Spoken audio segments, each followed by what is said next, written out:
Hey everyone, in this video I'm going to show you how to create a clean outline effect using a translucent overlay material in Unreal Engine 5. You might have seen other outline techniques before you utilizing post-processing. Each approach has its own advantages and disadvantages. And if you're wondering which one is the best for your project, make sure to skip to the timestamp down below. First things first, we need to create a new material. Name it whatever you want. Set the blend mode to masked. Set the shading model to unlit.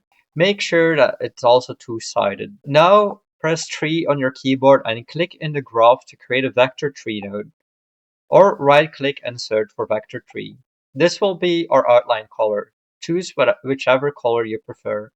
You can convert this to a parameter by right clicking and convert to parameter. This is so we can add it in our material instance later on. Before we continue, let me explain the general idea behind the shader. To create an outline, we want to take the edges of our mesh and push them outward slightly. To do this, we can add a vertex normal WS node. This node gives us the vertex normals in world space. Now multiply that by a constant value, let's say 3. This will be our thickness. Also convert this to a parameter. When you preview this material on a mesh now, you will notice that the mesh appears slightly larger than before. However, there's a problem. We can't see the original mesh anymore, only the expanded one. That's because we need to hide the inside and only show the outer shell. To do this, we can add the two-sided sign node. This node tells us whether a triangle is facing the front or the back.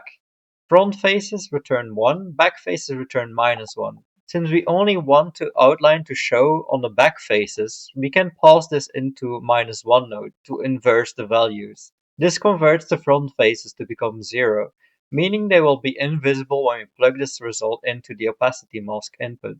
That concludes our material. The last step is to apply this material to your mesh. Select it and search for the overlay material. This is a special material slot as used for cases like this, so we don't need to alter our original material. If you're working with a static mesh and the outline doesn't appear, it's important to check if you have nanite disabled.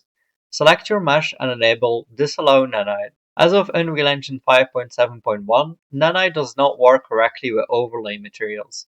If you're wanting to utilize this in combination with nanite, let me know in the comments down below and we can look into a workaround for this. The advantages of this approach are that it's easy to set up and you don't get any depth issues, meaning the outline won't show through other objects in the scene. This makes it great for things like pickups, interactable objects, or highlighted enemies. However, there are some limitations.